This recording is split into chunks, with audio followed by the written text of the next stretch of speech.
This is the podcast where we seek to explore what it means to live a fulfilling life in today's modern society.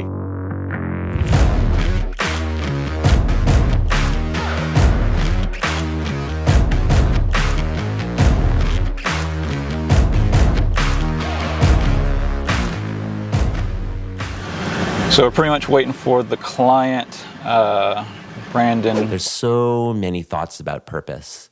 Some people say that life doesn't have a purpose, we give life purpose. We're just going to take a left out of here. I forgot we have a guest too. So okay, cool. Oh, already, I see the beard. Dope. To feel the sun shining on me. This house is a jungle. You gotta fight for your place. I was born in the rubble. Gonna keep on climbing. I think just kind of generally talking about like my process, why I started the, any of those kind of like basic things. Let's talk about that. So your process. So first, what do you do?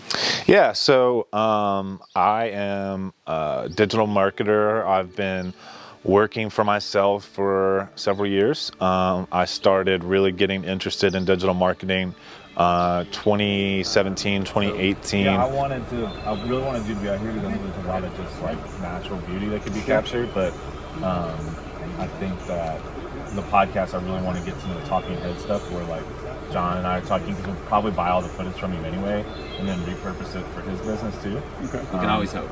Yeah, no, I know you can do that, right? Just give all the gross. Yeah, I got all the raw stuff. So cool. Let's rock. And then, so we're going to have to do the podcast like first, and then all the other talking. I had a death in the family last week, and my grandmother passed. She was almost 90, and I think her quality of life had seriously diminished, and obviously all sorts of feelings have come up lately, tough conversations with family, and so not only we're going to dig into that, but we're going to try to provide some strategies and advice for you to make more meaningful use of grief, to work with it a little more manageably, and to, as always, just lead a more fulfilled life.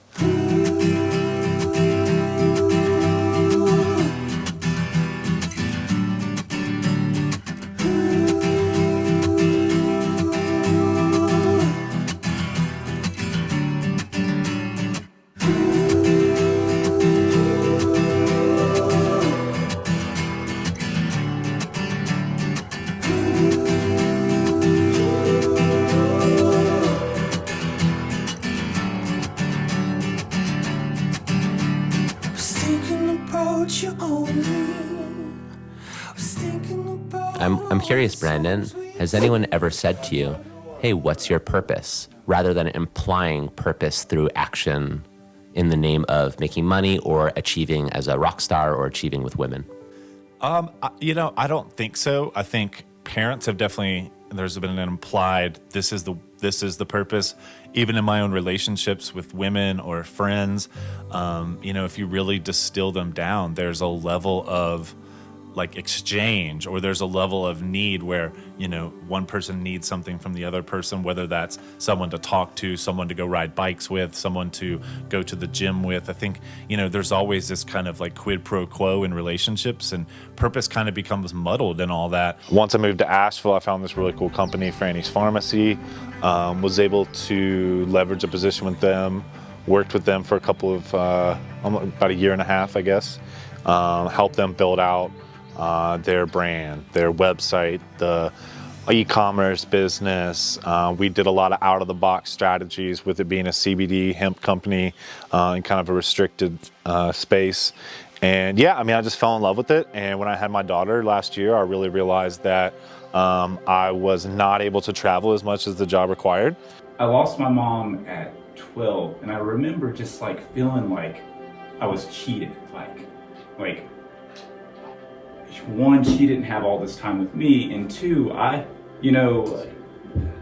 have all these other things I still need to learn. I felt that for a long time, I was like, my sister, she's 2 years older than me, my brother's 4 years, so I was jealous in a sense, they've gotten a little bit more time with mom, but as a father of four boys, right, I realized not only did my mom have a lot of time and a lot of influence on who I am, but I also understand quite a bit about who my children are going to be.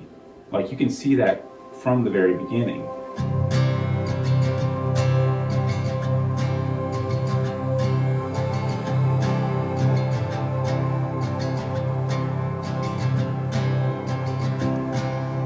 Look outside,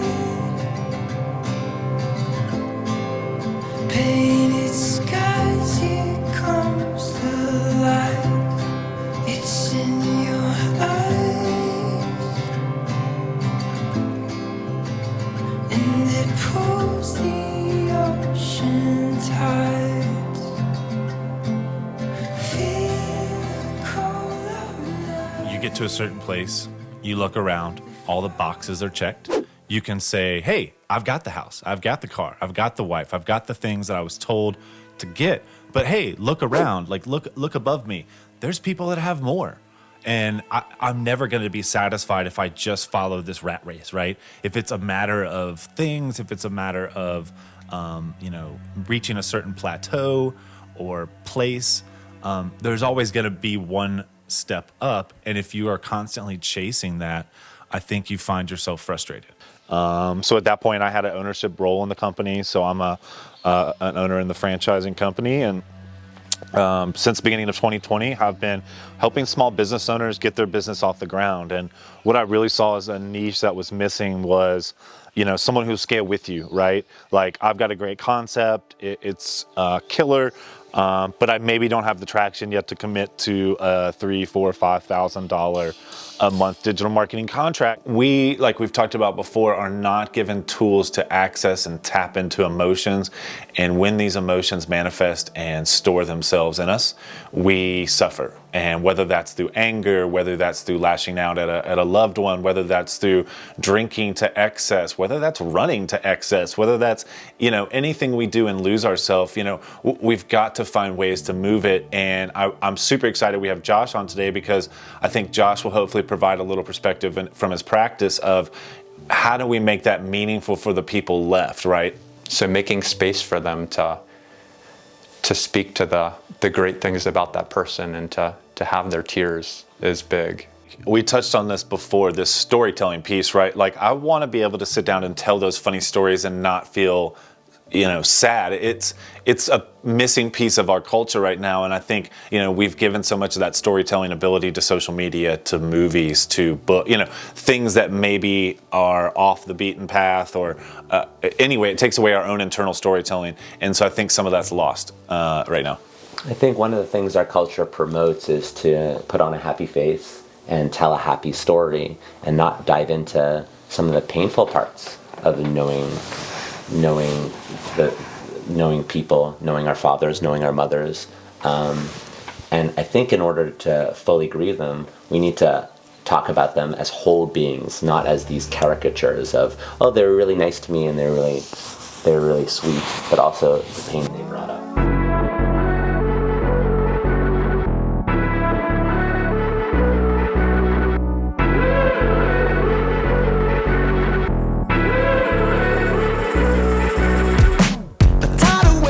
On the shore, thinking like I never seen before. When the waters rise, better get up high. Do you feel it coming? Okay, I'm unhappy. It must be the career, right? Like, they automatically go to that. They never spend the time and have the conversations like you and I have and like I think today we're going to talk about with your strategies and some tips at the end. How do I start that process of ascertaining what is my real purpose? Because if I don't, I'm going to continually seek to change things that may provide a short-term relief, but ultimately provide no long-term value. I think you're hitting the nail on the head, Brandon. I think that's why finding purpose is so important, because when we don't find it, we find ourselves looking for it and trying to fill it up. I used to really get sad. There's 3 days that really affect you, right? You got Mother's Day, the death day and the birthday, right? Those are the 3 times you just really are just like kind of thinking about it and feeling it. And I would get really sad on those days. But now that I've, maybe time's passed, maybe I have enough time to just kind of feel, I celebrate that moment, right? I take every day, every time that it's like one of those days or whatever, I try to figure out a way to remember. Will, can we ask you something a bit vulnerable? Sure. Would you be willing to close your eyes? Sure. And I'm gonna piggyback off Fox there. Can you tell us a memory? Memory. So In the present tense. absolutely, From the body. the first one that really hits me, and this is probably the very last. I think there's 2 actually. Last happy, full memory before Leilani, my mother, got sick. It's super simple. I was in our apartment. My sister, my brother, they were probably playing, doing something, and said, "Mom, I want to cook dinner for you. I want to do this for you." So, Fox, I'm curious. In your practice, what do you see as a repercussion when a man is storing grief that hasn't been released? What happens? Well, all sorts of things. I really started off in my practice, trained with herbs and acupuncture, Chinese medicine, just kind of fielding all sorts of different conditions. These were gynecological issues, these were physical issues, a lot of pain coming in, people with, whatever syndromes they had been told by their doctors. And I started moving in towards learning about grief and trauma as well, because the more I'd be working with them, the more I found that underneath a lot of this pain and suffering that people came in, with every sort of label under the sun, there was an emotional counterpoint. And I realized that, putting some needles in to help this person's arm, sometimes would lead to them remembering something that had happened to them in their childhood, remembered some argument that they had had with their wife. And, maybe the healing at that point wasn't about these needles doing the work, but it was actually them getting to feel these things that they hadn't.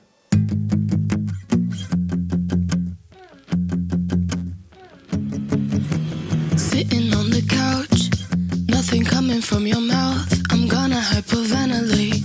I can't make a sound, stomach sinking to the ground. I wish my mind would just shut up again. I wish that I was regular and didn't overthink every single syllable and every single thing. Cause you know that I love you like that. Do you love me like that? I can make a good thing seem so bad every time I'm good with where we're at. She was like, "Sure, okay, let's make spaghetti. Not only do like spaghetti, let's get you in this white, button-down shirt." And I had these brown corduroys or whatever that you probably see in Curious George or something. I don't know.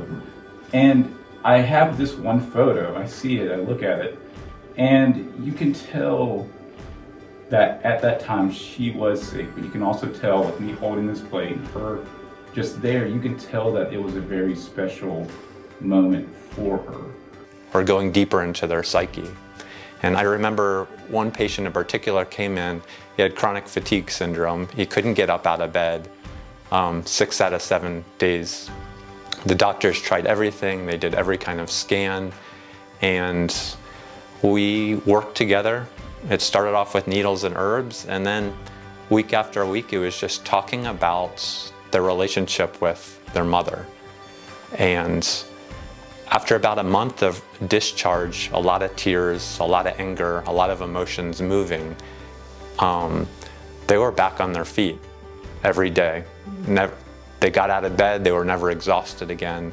And this just showed me, and over again, just different cases like this, where there's underlying stifled emotions that are keeping people from being fully alive.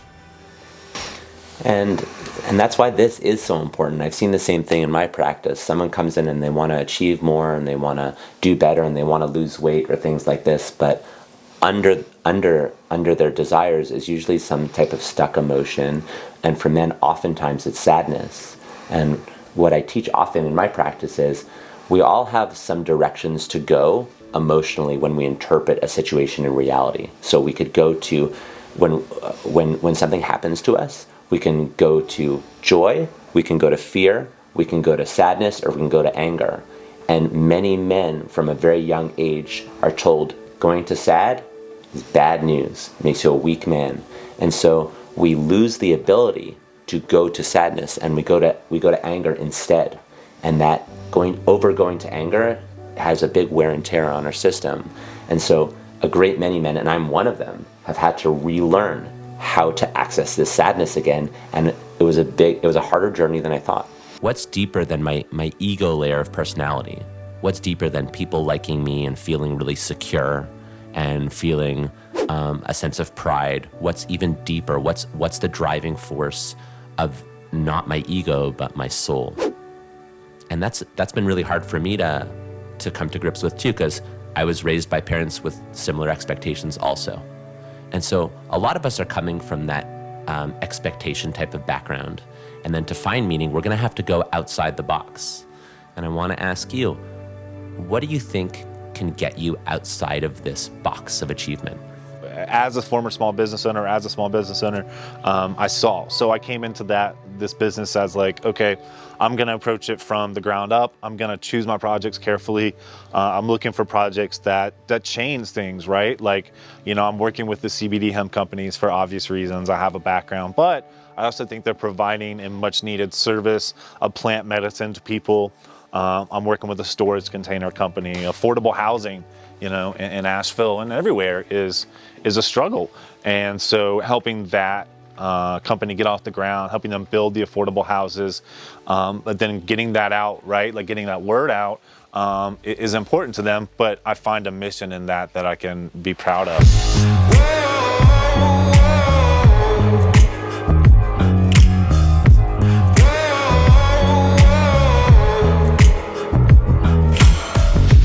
Careful who you cross, careful who you test. Give me your worst and you'll get my best. 'Cause I don't know how to back down, how to back down. No, I think when we look at purpose is to ask, what are my gifts? And I heard once from I think an author, Julie Cameron, who wrote The Artist's Way, a great book about finding your inner artist. She said, your gifts are things that you might say, oh, but everyone has that. But they don't. So if I asked you and said, hey, Brandon, when you really, really look at yourself, what are your gifts to this world? And your gifts could be things that other people have reflected to you before, or something that you just feel so good when you're doing or giving. What would you say your gifts are? And everyone's put on here for a purpose. Everyone's got a passion. And, if I've got this driving passion and it's a beautiful thing and it only lives in this small, isolated space, like, is it really being the pervasive change it needs to be? And I found myself like, that's the part I can contribute to.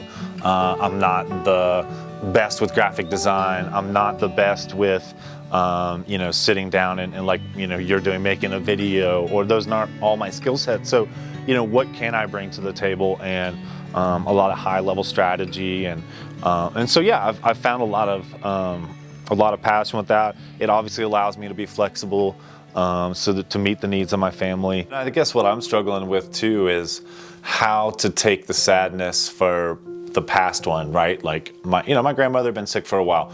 It wasn't a shock that she passed away. In a lot of ways, I think I had already grieved for her.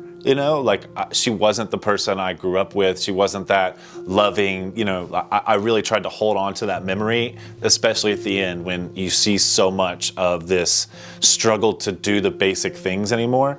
So I feel like I've moved that to some degree, and maybe you can help with this, Josh. How do I make that meaningful for the people left. I still have my father who just lost his mother. He's an only child, and he's sitting here struggling with this. He's not at all trained. I mean, he was brought up in a time before mine where to even, I think even a sterner degree, those feelings were trapped. And I saw him cry for the first time last week. We had a tearful conversation. And how do I make meaningful change for him, I guess, is what I'm struggling with.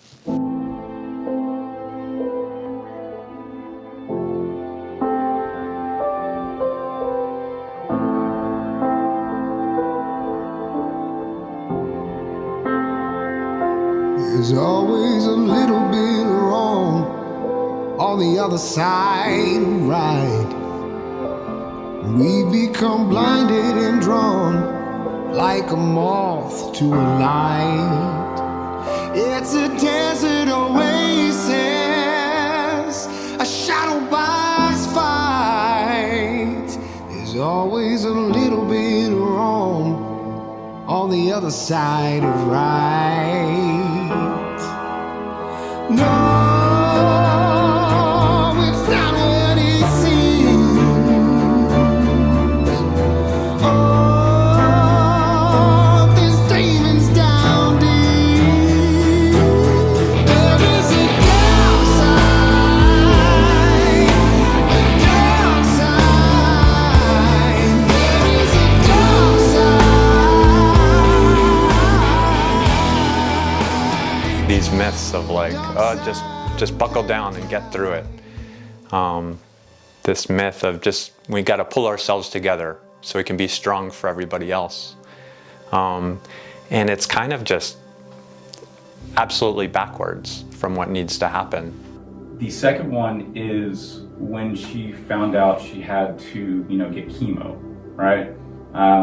And we went to this wig shop that was maybe 100, 200, maybe half a mile from our place. We walked down there, and she says, I'm gonna lose my hair for a little bit, but it's okay. It'll be back. I know you love it. I know it's it's beautiful, but it'll be back. I want you to help me pick out a wig that's either it's gonna be funny or that makes you look good. Let's look at these wigs. And we spent time trying on wigs and figuring out the best one to fit.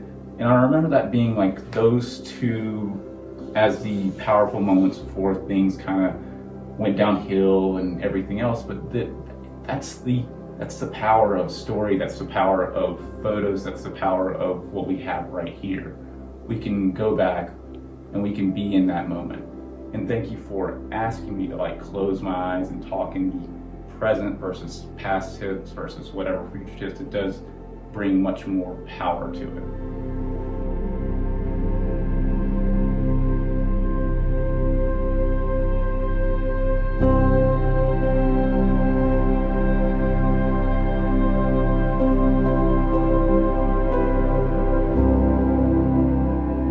In these times, grief is really, it's honoring what we loved.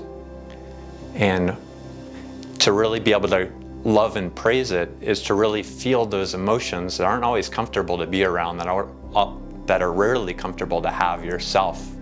But to make that space, to normalize it as something that's okay for other folks is really important. So I like when folks, have lost loved ones around me, I really like to ask them about their experiences with that person. I really want to talk about it. There's no shame in those emotions flowing. So making space for them to speak to the great things about that person and to have their tears.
fact that we're talking about like loss and grieving, that's already a step above what most are willing to go.